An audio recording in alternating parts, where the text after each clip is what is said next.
क्या यूथ में फ्रस्ट्रेशन बहुत ज़्यादा बढ़ रहा है? आप अभी पाएँगे कि चाहे वो श्रीलंका का प्रोटेस्ट हो जो 2022 में हमने देखा था, चाहे वो प्रोटेस्ट हो आपके बांग्लादेश का जो अभी 1 साल पहले ही हमने देखा था और आप देख रहे हैं इंडोनेशिया में भी प्रोटेस्ट अच्छी खासे लेवल पे चल रहा है और वहीं पे आप देख रहे हैं नेपाल पूरी तरीके से जलने लग गया है एक तरीके से। और इसमें आप पाएँगे कि जो पार्टिसिपेशन है यूथ का, सबसे बड़ा पार्टिसिपेशन इसमें यूथ का दिखाई दे रहा है। तो यूथ में इतना ज़्यादा गुस्सा क्यों भरा हुआ है? हालाँकि कहा जा रहा है कि नेपाल में जो हमने प्रोटेस्ट देखा वो तो सोशल मीडिया बैन को लेकर के ट्रिगर हुआ था। लेकिन ये सारा पॉइंट जो ट्रिगर पॉइंट हमें दिख रहा है वो तो सिर्फ़ और सिर्फ़ एक ताबूत में कील वाला काम करने करने का काम करा है इन सारी चीज़ों ने। लेकिन जो ये फ्रस्ट्रेशन है यूथ में, ये बहुत लंबे समय से इकट्ठा होता अब जाकर के वो एकदम से ही फट पड़ा है चारों तरफ आप देखेंगे। और जो पैटर्न आपको एक कंट्री में दिखाई देगा, वो पैटर्न दूसरी कंट्री में भी हमें दिखाई दे रहा है। तो इससे हमें समझ आ रहा है कि जो यूथ है, यूथ के अंदर बहुत ज़्यादा गुस्सा भरने लग गया है। चाहे वो करप्शन को लेकर के हो, चाहे वो आपका भाई-भतीजावाद को लेकर के हो, नेपोटिज़्म को लेकर के हो, इन सारी चीज़ों को लेकर के यूथ में गुस्सा लगातार बढ़ता ही जा रहा है। और सिर्फ़ एक कंट्री की बात नहीं है, लगभग सारी कंट्रीज़ में आप देखोगे कहीं पे प्रोटेस्ट हो गया है, कहीं पे प्रोटेस्ट नहीं हुआ है, लेकिन अंदर ही अंदर जो युवा है उसके अंदर वो आग कहीं न कहीं लगी हुई है। तो जो ये आप प्रोटेस्ट देख रहे हैं यहाँ पे, जो हम कह रहे हैं कि ये हमें एक तरीके से प्रोटेस्ट दिखाई दे रहा है कि जो यूथ है वो उसका एक बहुत बड़ा पार्टिसिपेशन है इसमें।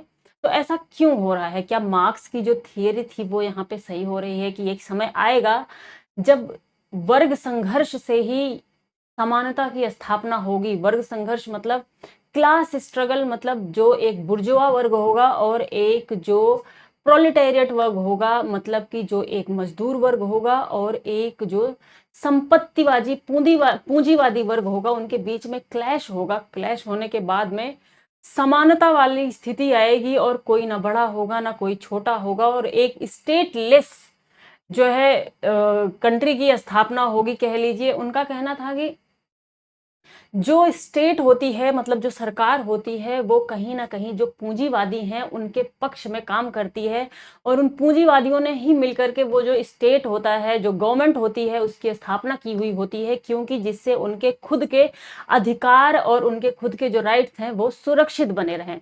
तो क्या आज के समय में हमें ये दिखाई दे रहा है कि एक तरीके से ये वर्ग का संघर्ष चल रहा है, ना कि चाहे वो गवर्नमेंट का संघर्ष हो या किसी और चीज़ का लेकर के हो, चाहे वो सोशल मीडिया बैन को लेकर के हो, लेकिन फाइनली अगर हम देखेंगे तो ये एक तरीके का वर्ग संघर्ष वाली स्थिति हमें यहाँ पे देखने को मिल रही है।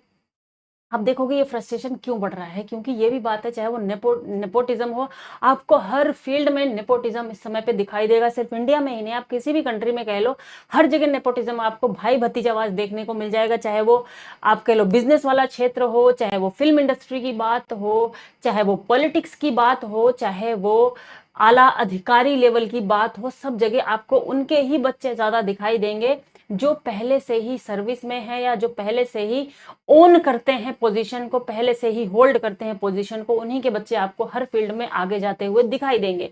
जैसा आप अभी इंडिया में ही देखेंगे, बीसीसीआई के जो चेयरमैन बनाए गए, उसमें किसी भी तरीके का कोई हमें कंपटीशन नहीं दिखाई देता है। उठाया जाता है किसी एक पॉलिटिशियन के बच्चे को और ले जाकर के बीसीसीआई का अध्यक्ष बना दिया जाता है। तो इससे क्या होता है, लोग चीजों को देखते हैं, ऑब्जर्व तो करते ही रहते हैं कंटिन्यूअसली। आज के समय में सबके पास में फोन है, सोशल मीडिया है, सबके माध्यम से उनके पास खबरें तो पहुंच ही रही हैं कंटिन्यूअसली। वो देखते हैं, बोलते भले नहीं है, लेकिन चीजों को ऑब्जर्व जरूर करता है युवा, और ये धीरे धीरे उनका एक फ्रस्ट्रेशन बढ़ता जाता है।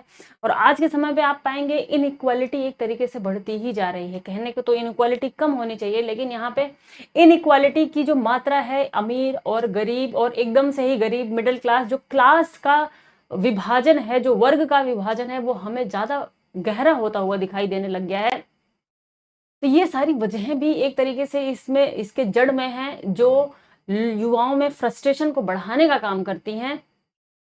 आप देखेंगे, अगर आज के समय आप देखेंगे कि पहले लगता था कि हाँ, कोई व्यक्ति एक फील्ड में अच्छा काम कर रहा है तो चलो उसके लिए वो फील्ड है, हम दूसरी फील्ड को चूज कर लेंगे। लेकिन आप देखेंगे कि अगर एक भोजपुरी का में काम करने वाला, जिसको हमारा समाज अपनी संस्कृति के लिए बहुत ही गंदा मानता था कि इस तरीके का काम कैसे ये कर सकते हैं, या जो अजीब अजीब सी मूवियां बनाते हैं, गाने बनाते हैं, जिसको लेकर के पूरा हमारा समाज कहता है कि हाँ ये बहुत ही गंदी चीजें हैं, लेकिन फिर उन्हीं लोगों को उठा करके एक बहुत बड़े लेवल का पद दे दिया जाता है, तो लोगों में फ्रस्ट्रेशन तो बढ़ेगा ही। और वो लोग उन लोगों के ऊपर अपने ऑर्डर जमाने लगते हैं जो लोग बहुत ही मेहनत करके, पढ़ करके, एग्जाम दे करके, निकाल करके आए हुए होते हैं, एग्जाम्स को निकाल करके जो है सिस्टम में आए हुए होते हैं। उनके ऊपर जब वो एक तरीके से अपना धौंस जमाने लग जाते हैं तो लोगों में फ्रस्ट्रेशन बढ़ेगा ही बढ़ेगा।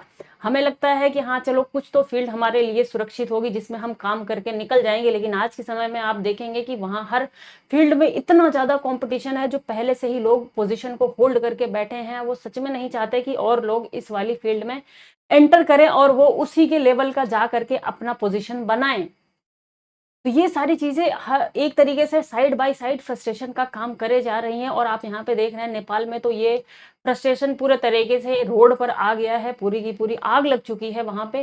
तो क्या हमें इन सारी चीजों से सीखने की जरूरत है? हाँ, हमें इनसे सीखने की बहुत सख्त जरूरत है, क्योंकि जो युवा है उनकी जो एनर्जी है, कहने के लिए तो पूरे एशिया में और खास करके इंडिया वगैरह में जो यूथ की पॉपुलेशन है वो बहुत ज्यादा है, सबसे ज्यादा है। हमें इसको लेकर के गर्व महसूस करना चाहिए, लेकिन ये गर्व हम किस लिए महसूस करें जब हम अपनी युवा को ना तो रोजगार दिलवा पा रहे हैं, ना तो एजुकेशन दिलवा पा रहे हैं, ना उनके स्वास्थ्य का सही से ख्याल रख पा रहे हैं। तो हम गर्व किस बात का करें, किस युवा का करें? हम उस युवा का गर्व करें जिस युवा के अंदर फ्रस्ट्रेशन कंटिन्यूअसली बढ़ता चला जा रहा है और वो इस तरीके से उग्र होकर के बाहर आने लग जा रहा है। हम किस युवा का गर्व करें?